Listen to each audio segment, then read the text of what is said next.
Students, Shivaji group of institutions की इस online class में कक्षा 12 के सभी विद्यार्थियों का स्वागत है। बच्चों, आज सामान्य हिंदी के अंतर्गत मैं आपको अयोध्या सिंह उपाध्याय हरिऔध द्वारा रचित पवन दूतिका शीर्षक के शेष पद्यांशों की व्याख्या पढ़ाऊंगी।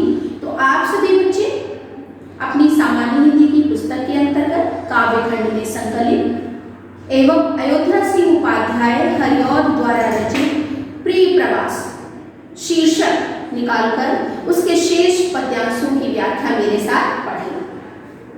तो बच्चों, आते हैं पेज संख्या 117 पर। पद्यांश संख्या है 21। धीरे नाना वहन करके नीम का पुष्प कोई, ओ प्यारे के चपल दृग के सामने डाल देना, ऐसे देना प्रकट दिखला नित्य आशंकिता हो, कैसी होती विरह वश मैं नित्य रोमांचिता।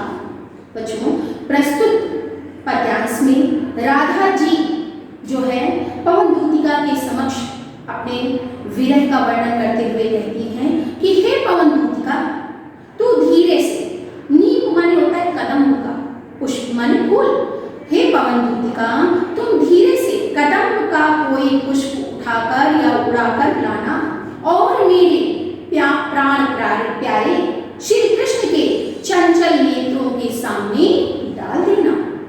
इस प्रकार तू उन्हें यह बताना, भली भांति समझा देना कि मैं किस प्रकार उनके विरह के वशीभूत होकर हर समय डरी हुई सी रहती हूँ और नित्य प्रति पुनर्मिलन की कल्पना में पुनः पुनः कदम के पुष्प के समान रोमांचित होती रहती हूँ। पुनः देख ले बच्चों, धीरे लाना वहन करके नीम का पुष्प कोई, और प्यारे के चपल दृग के सामने डाल देना, ऐसे देना प्रकट दिखला नित्य आशंकिता हो, कैसी होती विरह वश मैं नित्य रोमांचिता हूँ।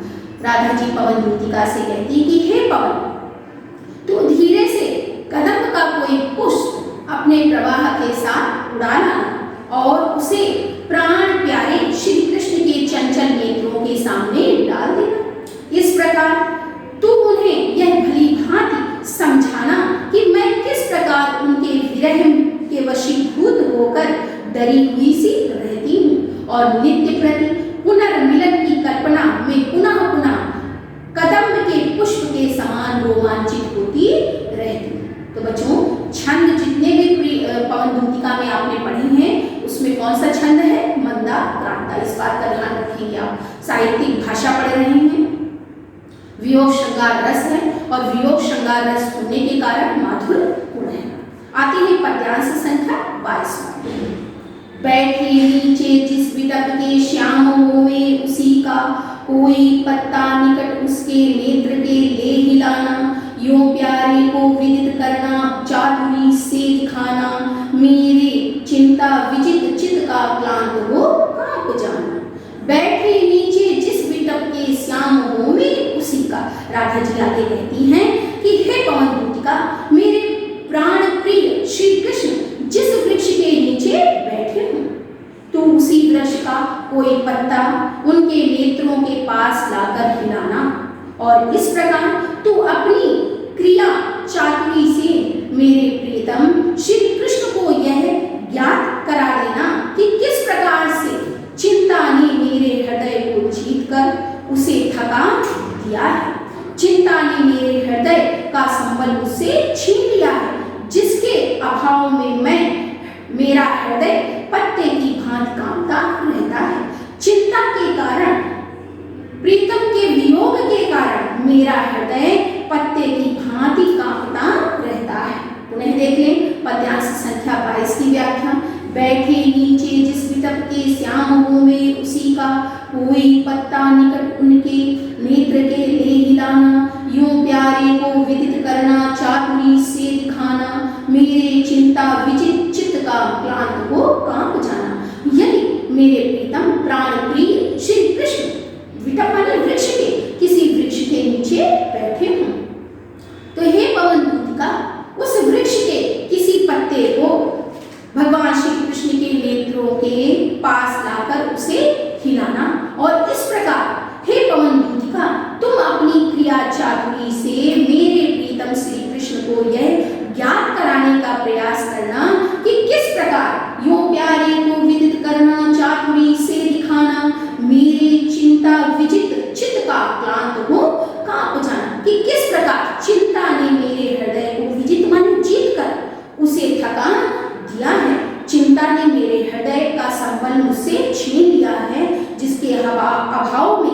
मेरा हृदय पत्ते की भांति कांपता रहता है। तो बच्चों, पद्यांश संख्या 22 भी आपकी समझ में आ गया होगा। अब हम आते हैं पद्यांश संख्या 23 पर। सूखी जाती मलिन लतिका जो धरा में पड़ी हो, तो पाँवों के निकट उसको श्याम के ला गिराना, यूं धीरे से प्रकट करना प्रीति से वंचिता हो, मेरा होना अति मलिन और सूखते नित्य जाना। पर जो है प्रस्तुत पद्यांश में पवन को दूतिका बनाकर राधा जी श्री कृष्ण के पास अपना संदेश भेज रही हैं। प्रस्तुत पंक्तियों में श्री कृष्ण के रूप सौंदर्य का राधा जी ने पवन दूतिका के समक्ष क्या किया है, चित्रण किया है। क्या कहती हैं? सूखी जाती मलिन लतिका जो धरा में पड़ी हो। राधा जी कहती कि हे पवन, यदि तुझे धरती पर कोई सूखी हुई लता मिल जाए तो पाँवों के निकट उसको श्याम के ला गिराना, तो तू उसे श्री कृष्ण के पाँव के पास लाकर गिरा देना और स्पष्ट करना, यूं धीरे से प्रकट करना प्रीति से वंचिता हो, मेरा होना अति मलिन और सूखते नित्य जाना। और इस प्रकार स्पष्ट रूप से उन्हें बता देना कि प्रेम से वंचित होकर मैं किस प्रकार नित्य की सूखती और मलिन होती जा रही हूँ। सूखी जाती मलिन लतिका जो धरा में पड़ी हो, तो पाँवों के निकट उसको श्याम के ला गिराना, यूं सीधे से प्रकट करना प्रीति से वंचिता हो, मेरा होना अति मलिन और सूखते नित्य जाना। राधा जी पवन दूतिका से अपनी विरह व्यथा का वर्णन करते हुए कहती हैं कि हे पवन, यदि तुझे पृथ्वी पर कोई सूखी मुरझाई हुई लता मिल जाए तो तू उस लता को अपने प्रवाह से उड़ाकर भगवान श्री कृष्ण के चरण कमलों में डाल देना और इस प्रकार उन्हें यह ज्ञात कराना कि प्रेम से रहित होकर मैं किस प्रकार नित्य मन सदैव ही सूखती और मलिन होती जा रही हूँ। बच्चों, आते हैं पद्यांश संख्या 24 पे। कोई पत्ता नवल तरुका पीत जो हो रहा हो, तो प्यारे के दृढ़ युगल के सामने ला उसे ही धीरे धीरे संभल रखना और उन्हें यूं बताना, पीला होना प्रबल दुख से प्रोषिता सा हमारा।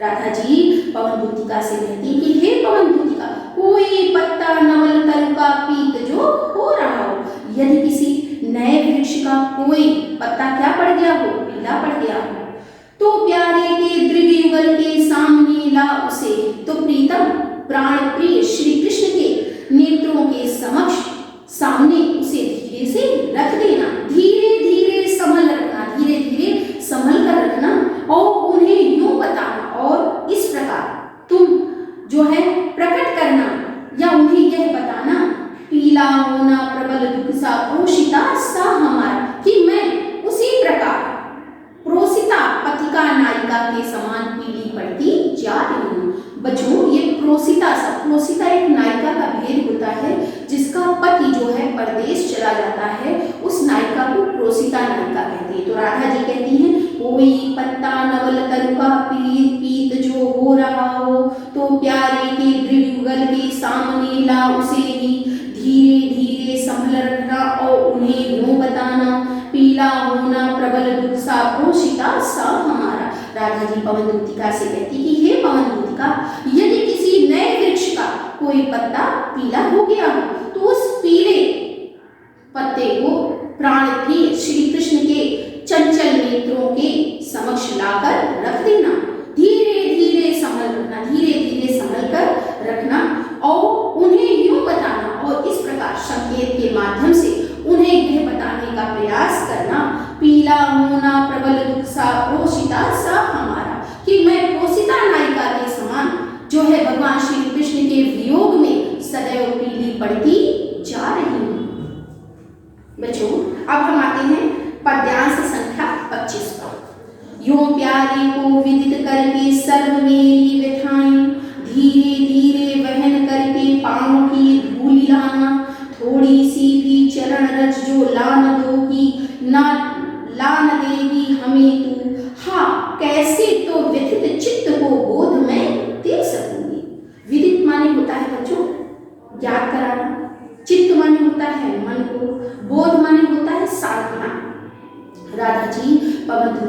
से कहती हैं, यो प्यारे को विदित करके सर्व मेरी व्यथाएं। हे पवन दूतिका, इस प्रकार संकेतों के माध्यम से तुम प्राण प्रिय श्याम को या भगवान श्री कृष्ण को मेरी सभी विरह व्यथाएं बता देना। धीरे धीरे वहन करके पांव की धूल लाना, और अपने प्रवाह के साथ उन धीरे धीरे वहन करके मतलब उड़ाकर उनके चरण धूल, उनके चरणों की धूल को ले आना। थोड़ी सी भी चरण रज जो ला न देती हमें, यदि तुम मेरे लिए भगवान श्री कृष्ण के चरणों की थोड़ी सी भी धूल नहीं ला सकेगी, हाँ मनी दुख कैसे तो व्यथित चित्त को बोध मैं दे सकूंगी। तो अपने व्यथित मन दुखी, तो अपने दुखी मन को मैं कैसे सांत्वना दे सकूंगी। उन्हें देखे, यो प्यारी को विदित करके सर्व मेरी व्यथाएं, धीरे धीरे वहन करके पांव की धूलि लाना। थोड़ी सी भी चरण रज जो ला न देगी हमें तू, हाँ कैसे तो व्यथित चित्त को बोध मैं दे सकूंगी। राधा जी कहती हैं कि हे पवन दूतिका, तू वैसे ही मेरी समस्त व्यथाओं को प्रीतम श्री कृष्ण के सम्मुख व्यक्त कर देना, और जब तू वापस आना तो एक कार्य करना कि तू अपने प्रवाह के साथ भगवान श्री कृष्ण के चरणों की धूल को उड़ाकर ले आना। यदि तुम मुझे उनकी थोड़ी सी चरण धूल ला देगी तो मैं उसे माथे पर चढ़ाकर उससे अपने दुखी मन को समझाकर धैर्य बांध सकूंगी। बच्चों, अब हम आते हैं पद्यांश संख्या 26 पर, जो कि अंतिम पद्यांश है। इसको भी देखिए। पूरी हो में यदि न तुमसे अन्य बातें हमारी, तो तू मेरी विनय इतनी मान ले और चली जा। छू के प्यारे कमल पग को प्यार के साथ आ जा, जी जाऊंगी हृदय तल में मैं तुझी को लगा।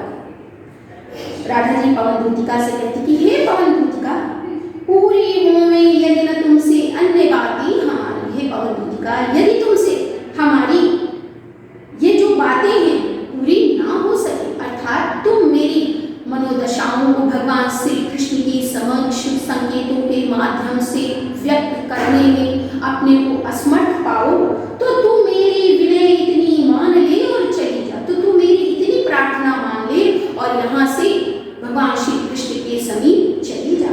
छू के प्यारे कमल पग को प्यार के साथ आ जा। भगवान श्री कृष्ण प्राण प्रिय श्री कृष्ण के चरण रूपी कमलों को तू छूकर मेरे पास आ जा। जी जाऊंगी हृदय तल में मैं तुझी को लगा। तुझी को, तुम्हारा ही, तुमको ही अपने हृदय तल से लगाकर मैं पुनः जीवित हो उठूंगी। राधा जी क्या कहती, पूरी हो में यदि न तुमसे अन्य बातें हमारी, तो तू मेरी विनय इतनी मान ले और चली जा। छू के प्यारे कमल पग को प्यार के साथ आ जा, जी जाऊंगी हृदय तल में मैं तुझी को लगा। राधा जी कहती कि हे पवन दूतिका, यदि तुम हमारी विरह व्यथा को प्रकट करने में, भगवान श्री कृष्ण के समक्ष प्रकट करने में स्वयं को असमर्थ पाओ, तो मेरी इतनी प्रार्थना मान लो और भगवान श्री कृष्ण के समक्ष चली जाओ। छू के प्यारे कमल पग को प्यार के साथ आ जाओ, और प्राण प्रिय श्री कृष्ण के कमल चरण कमलों को छूकर स्पर्श करके तुम मेरे पास आ जाओ। जी जाऊंगी हृदय तल में मैं तुझी को लगा। तुमको मैं अपने हृदय से लगाकर पुनः जीवित हो उठूंगी, अर्थात मैं तुम में भगवान श्री कृष्ण को प्राप्त करने लगूंगी या श्री कृष्ण को समझने लगूंगी, और तुम्हारा हृदय से स्पर्श करके मैं पुनः जीवित हो उठूंगी। साहित्यिक सौंदर्य बच्चों एक बार पुनः सुन लें। सबसे पहले पॉइंट्स पढ़ता है। पॉइंट जो डाला जाता है, जो बिंदु डाला जाता है, वो होता है साहित्यिक परिभाषा। तो भाषा जो है वो साहित्यिक खड़ी बोली है। छंद मंदाक्रांता है।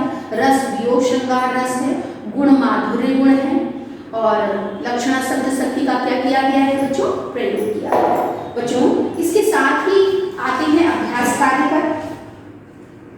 देखिए घा नंबर अभ्यास कार्य, आइए पेज नंबर 119 में। सूखी जाती मलिन लतिका जो धरा में पड़ी हो, तो पाँव के निकट उसको श्याम के ला गिराना। यूं सीधे से प्रकट करना, प्रीति से मलिन और सूख ते नित्य जाना। इस पद्यांश पर आधारित बच्चों पहला प्रश्न है, पद्यांश की रचना और रचनाकार का नाम लिखिए। तो इसका उत्तर आप दे देंगे। दूसरा है रेखांकित अंश की व्याख्या कीजिए। और रेखांकित अंश है बच्चों, यूं सीधे से प्रकट करना, प्रीति से वंचिता हो, मेरा होना अति मलिन और सूखते नित्य जाना। इस अंश की आपको क्या करनी है, व्याख्या करनी है। तीसरा प्रश्न है बच्चों इस पद्यांश पर आधारित, यूं सीधे से प्रकट करना, प्रीति से वंचिता हो, इस पंक्ति का भाव स्पष्ट कीजिए। पद्यांश पर आधारित चौथा प्रश्न है बच्चों, किसी सूखी लता के संदर्भ में राधा पवन भूतिका से क्या कह रही हैं।